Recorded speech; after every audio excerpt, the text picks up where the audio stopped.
Frédéric, on poursuit notre étude d'Agressor, ce qui a changé dans Agressor. Et là, on va s'intéresser dans cette deuxième partie à vos principales conditions de gestion. Alors, vous aviez mentionné en première partie Vodafone, mais l'un des titres que vous avez rentré récemment et qui est la première ligne du portefeuille, c'est Essity. Alors, qu'est-ce que c'est que cette entreprise? Alors, le nom ne vous dit rien, c'est la contraction de Essential and Necessity. C'est une société suédoise qui est le leader européen de l'hygiène, dont les marques sont très connues, puisque c'est Lotus, Tena, ce pas des produits qui font rêver, c'est des produits indispensables, mais c'est le leader européen de l'hygiène, donc c'est un concurrent de Kimberly-Clark et Procter & Gamble, mais pas avec forcément les mêmes marchés.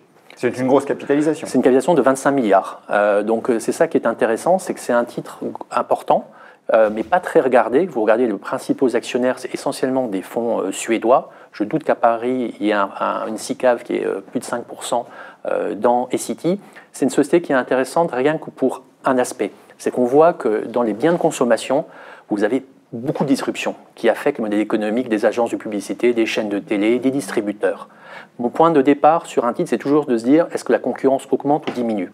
Aujourd'hui, il n'y a personne qui a envie de lancer une start-up pour produire du papier toilette. Le marché, c'est l'inverse, il se concentre. D'ailleurs, Essity a une part de marché pratiquement maximum et cherche à se développer dans des nouveaux segments comme les pansements. C'est une société qui doit délivrer dans les prochaines années une croissance régulière de ses bénéfices.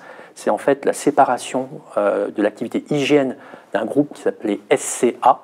Et on a coupé la société en deux en laissant d'un côté les forêts, qui s'appelle toujours SCA, et pour identifier un pure play sur l'hygiène. Mais où va résider la création de valeur avec Essity?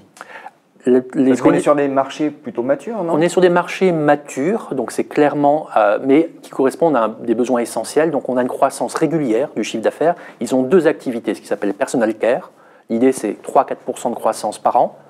Et tout ce qui est mouchoir, papier toilette, c'est 1-2%. C'est surtout un travail sur les marges. Cette société s'est constituée par acquisitions qui n'ont pas forcément toujours été intégrées. Il y a beaucoup trop d'usines. Donc ce qu'ils font actuellement et ce qu'ils font depuis plusieurs années, c'est de fermer les petites usines pour garder des usines plus efficaces. Et en fait, les prix de la pâte à papier ont explosé depuis 3 ans. Quand on regarde un graphique long terme, c'est assez spectaculaire. Et la société a été un peu surprise, notamment en 2018, par cette hausse, et a mis du temps pour faire passer les hausses de prix. Ces hausses de prix ont été passées. Maintenant, le scénario central, c'est que les prix de la pâte à papier ne baissent pas dans les prochaines années, ce qui est toujours possible, parce que ça reste comme une matière première assez facile à produire. Et d'ailleurs, quand Essity a sorti ses chiffres du 4e trimestre fin janvier, l'action a monté de 12%, parce qu'on commence à voir la combinaison des réductions de coûts, des hausses de prix, et le fait que Essity sélectionne ses marchés. C'est-à-dire que typiquement, dans les couches culottes, ils ne vont pas essayer de battre Procter & Gamble en Chine, qui est le leader. Ils vont aller sur des marchés où ils sont déjà le leader, où Procter ne va pas. En Chine, ils développent l'incontinence. Et Procter est faible dans l'incontinence. Donc c'est une société qui combine de la croissance régulière, l'amélioration de marge et qui va augmenter son dividende. Donc en fait, elle coche toutes les cases et elle est sous-valorisée. Alors, sous-valorisé, on est tout de même à un PE de 19, non, pour 2019? Le PE n'est pas forcément le bon critère parce qu'il y a beaucoup de frais de restructuration. C'est plutôt valeur d'entreprise sur EBITDA. Mais on est sur des marges de bas de cycle parce que, notamment dans la partie papier toilette, les marges ont perdu plusieurs pourcents au cours des derniers mois. C'est une baisse des marges qui est cyclique. Elle n'est en aucun cas structurelle. Par rapport à ce que je disais dans la première interview, Essity, c'est assez simple à valoriser. Mais encore une fois, comme ce sont des catégories qui ne font pas rêver, le marché l'a complètement négligé. Et encore une fois, les chiffres du 4e trimestre ont attiré l'intérêt des investisseurs et des brokers. Et encore une fois, pour un titre défensif monté de 12% sur les chiffres, ça veut dire beaucoup. Donc pour vous, c'est vraiment une position buy and hold? C'est une position qu'on va conserver dans les prochains mois. On pense que l'action vaut au minimum 300 couronnes suédoises. Elle est à 260 actuellement et on l'a achetée à 220. Autre titre que vous avez rentré ces derniers mois, c'est AB InBev. Oui. Alors, on représente AB InBev, mais c'est un brasseur. Oui. Leader mondial de la bière, qui a absorbé en fin 2015 SAB Miller, qui était une parfaite combinaison géographique et produit, parce que AB InBev a des produits haut de gamme, Corona, Stella Artois, ça fait rire Stella Artois, mais notamment en Chine, ça fait un malheur, pareil aux États-Unis. Et en fait, SAB Miller avait plutôt des produits entrée de gamme. Et en termes de marketing, AB InBev est très bon pour développer les produits premium. Et SAB est très bon pour développer la catégorie bière, parce que dans les pays émergents comme en Afrique, le niveau de vie est tel que les gens commencent d'abord par boire de la bière avant de consommer du gin, de la vodka, de la tequila. Et donc ces deux combinaisons marketing sont très puissantes. Ça a juste un petit peu déséquilibré le bilan. Et c'est pour ça que le titre a pas mal sous-performé, que la société a coupé le dividende au mois de novembre. Et c'est là qu'on a vraiment acheté massivement la société. C'était une darling. Et le titre est vraiment descendu sur des niveaux où il ne reflète plus les fondamentaux. Si vous m'aviez dit il y a 2 ans que Agressor aurait acheté AB InBev, je ne l'aurais pas cru. Ça montre aussi l'aspect agilité du fonds d'aller sur des titres qui, a priori, n'étaient pas forcément sur le radar il y a quelque temps. Donc là, on a bien l'esprit contrariant et opportuniste. Tout à fait. Je reviens à Vodafone, que vous avez mentionné en première partie d'émission, parce que c'est l'une des 3 premières positions du portefeuille. Vodafone, donc, groupe de télécom britannique, dont l'un des attraits, dit-on, est sa couverture pan-européenne. Orange aussi est pan-européen. Alors pourquoi choisir Vodafone plutôt que Orange? Alors c'est amusant parce qu'en Europe, Vodafone est absent d'un seul pays, c'est la France. Parce qu'ils étaient actionnaires minoritaires de SFR, qu'ils ont vendu à un très très beau prix il y a quelques années. Et leur premier pays, c'est l'Allemagne. Orange n'est pas présent en Allemagne et le leader en France. Après, Vodafone a un gros business présent en Asie-Pacifique, en Afrique, qui est beaucoup plus gros que celui de Orange. Et il y a surtout une dynamique de réduction des coûts chez Vodafone qui est assez spectaculaire. Vodafone a été le premier opérateur télécom à mentionner, à montrer qu'on pouvait réduire de façon structurelle les coûts grâce au digital, l'utilisation de chatbots. Ça représente 1,2 milliard d'EBITDA. France Télécom, Orange se développe dans la banque. Ce n'est pas la stratégie de Vodafone. Et surtout, le mix fixe, sur le coup du câble, France Télécom a du fixe, mais Vodafone, lui, mise sur le câble, notamment en Allemagne, où il est en train de racheter Liberty, qui, si le deal était autorisé par la Commission européenne, augmenterait encore le poids de l'Allemagne et ferait de Vodafone le leader allemand du câble. Vodafone a développé son activité en Inde, notamment au travers d'une fusion avec ID, oui, c'est bien ça. Oui.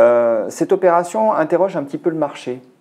En fait, l'Inde était, comme souvent, vue comme un Eldorado, grand pays, potentiel de développement, c'est le cas pour plein d'industries. Et comme toujours, c'est très compliqué pour un groupe étranger de gagner de l'argent en Inde. Donc Vodafone, en fait, a peut-être sous-estimé certains aspects. Et il y a 2 ans, il y a un opérateur nouveau qui est rentré, Reliance, qui a lancé une marque qui a été distribuée gratuitement pendant pratiquement 2 ans. Donc les Indiens se sont rués sur cette nouvelle marque et le business télécom de Vodafone en Inde s'est effondré. Ça les a amenés à se mettre en joint venture avec Idea.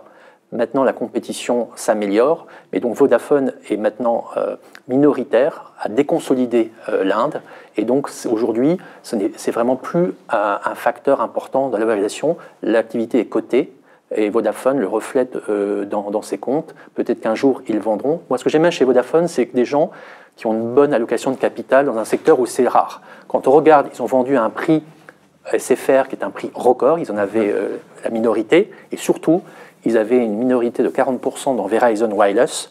Et le management avait été sous pression pour vendre. Ils ont finalement vendu, je n'ai plus en tête le chiffre, mais je vois que c'était 100 milliards, un chiffre qui était le maximum au top des performances de Verizon Wireless. C'est un groupe qui n'a pas de sentiment pour sortir d'un marché. Ce n'est pas forcément toujours le cas dans le secteur. Donc ils sont très pragmatiques. Les 3 exemples que vous nous avez donnés, ce sont plutôt des grandes capitalisations. Ça veut dire que les petites capitalisations ont plus place dans Agressor? Pas du tout. Si vous regardez, j'ai parlé de ces 3 titres en priorité parce que ce sont des idées nouvelles dans le portefeuille depuis quelques semaines. Mais quand vous regardez les 10 premières positions, vous avez toujours des grosses positions dans SPI, Altran et Lior. Alors après, tout dépend ce qu'on entend par small et mid. Le terrain de chasse, où on trouve le plus d'idées, on va dire, c'est entre 2 milliards jusqu'à 15 milliards de capitalisation boursière. Ça, c'est vraiment qui doit être le terrain privilégié d'Agressor. Mais je voulais aussi montrer par BI que parfois on peut faire des incursions dans des très grosses capitalisations qui a priori contient beaucoup de titres qui ne sont pas forcément compatibles avec l'ADN d'Agressor. Donc aujourd'hui, on va dire que l'essentiel des capitalisations sont entre 2 et 15, 20 milliards, comme c'est le cas pour eCity. Autre question à propos des small et des mid. La part est autour de 38% aujourd'hui, à peu près, oui. Alors que les larges représentent, grosso modo, dans le portefeuille. Tout dépend, encore une fois, si on parle des larges à partir de 15 milliards ou à partir de 25 milliards. Mais je pense qu'aujourd'hui, on a un bon équilibre entre des valeurs comme Vodafone, AB InBev et Altran, SPI. On a récemment acheté Europcar, qui est la plus petite valeur boursière du fonds. Europcar capitalise 1,3 milliard. Donc, beaucoup de personnes diront c'est une small cap, d'autres diront c'est une valeur moyenne. Alors, je vais préciser un peu le sens de ma question. Bon, les small ont vraiment énormément souffert en 2018, fin 2018. Elles ont rebondi depuis et elles sont principalement exposées à la croissance domestique européenne. C'est vrai. Or, aujourd'hui, en Europe, on broie plutôt du noir puisque la croissance est en dessous de son potentiel. Est-ce que vous n'écartez pas un peu vite la possibilité d'un rebond de cette croissance européenne qui convergerait vers sa croissance potentielle et ce qui profiterait naturellement à toutes ces entreprises plutôt domestiques et plutôt petites? C'est une excellente question parce que vous avez raison, en fin d'année, on a eu une séquence très compliquée pour les valeurs moyennes françaises. Souvent, il y a pas mal d'habillage en fin d'année, mais alors là, toutes ces valeurs sont parties à la cave. Et quand j'ai mentionné qu'on a augmenté le taux d'investissement dans Agressor très fortement, on a été courageux, parce que là aussi c'est le but d'Agressor. Et en novembre-décembre, dans cette déconfiture de marché, on a augmenté notre exposition à Sopra, à Elior, à SPI, à Altran. Tous ces titres ont commencé à rebondir massivement, ont sorti des chiffres qui ont rassuré les investisseurs et on en a profité pour globalement commencer à alléger ce qu'on avait acheté au mois de décembre avec un gain de 20 à 30%. Et vous avez raison, la macroéconomie s'est détériorée de façon spectaculaire depuis l'été 2018 et qu'elle reste faible, mais on constate depuis 15 jours que les chiffres économiques qui sortent restent faibles, mais sont au-dessus des attentes. Donc c'est déjà une amélioration, c'est la dérivée seconde qui tourne avant la dérivée première. Et moi, je vois beaucoup de similitudes avec 2016, où il y avait aussi une énorme crainte macroéconomique qui avait commencé comme souvent en Chine, pour se rendre compte que les banques centrales derrière étaient devenues plus accommodantes, que la macroéconomie était repartie, et comme toujours, le marché, dans son rôle d'anticipation, avait rebondi avant.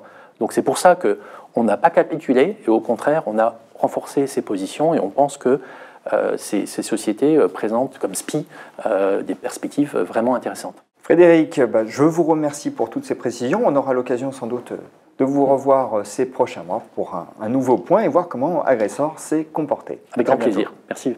Merci Vincent.